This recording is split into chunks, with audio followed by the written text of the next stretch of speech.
Welcome back. We're going to look at the man and the woman, or two women actually, who would be president if they get past this big hurdle to get their party's nomination. James Creedon's here. He's not hoping to be president. Well, at least he's got something to tell us.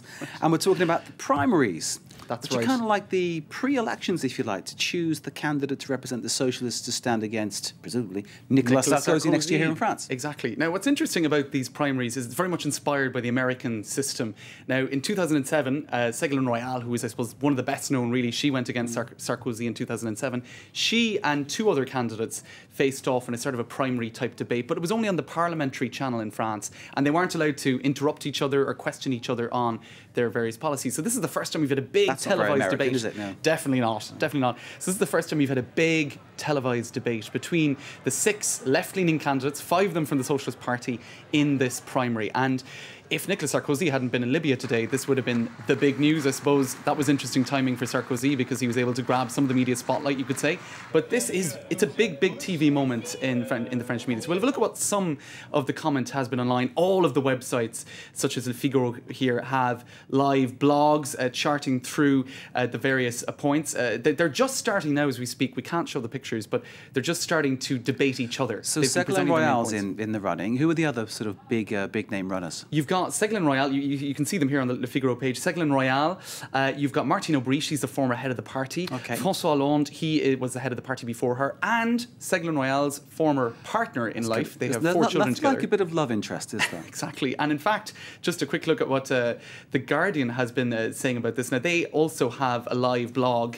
I'll just show you their live blog first. Interestingly, a British paper covering the French socialist TV debate. It's the only British paper with a live blog. I think it's already unusual that one has that. Now, a couple of days ago, they were saying the French Socialist Party election overshadowed by love triangles. They were talking about this, about the fact that abroad, most people are interested in the private lives of these politicians. Indeed. And how Hollande and Royal have 4 children together.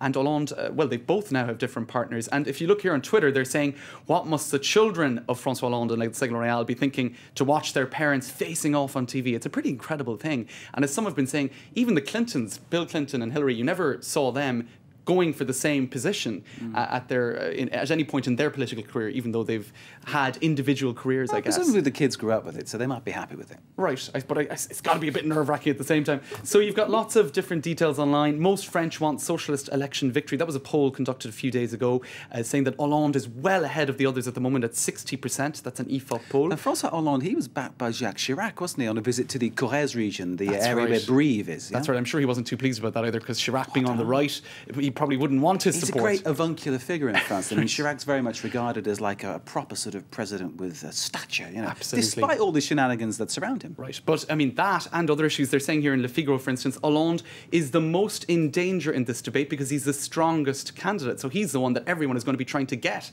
Okay. Now, some other analysis online. This is Libération's America blog. This is probably the most interesting point because it's so much inspired by American politics. They're saying 5 things to avoid looking at the US system. Don't look like the big favourite. A lot of American candidates try to do that. Avoid radical statements. Don't get stuck into the details of your opponent's campaign.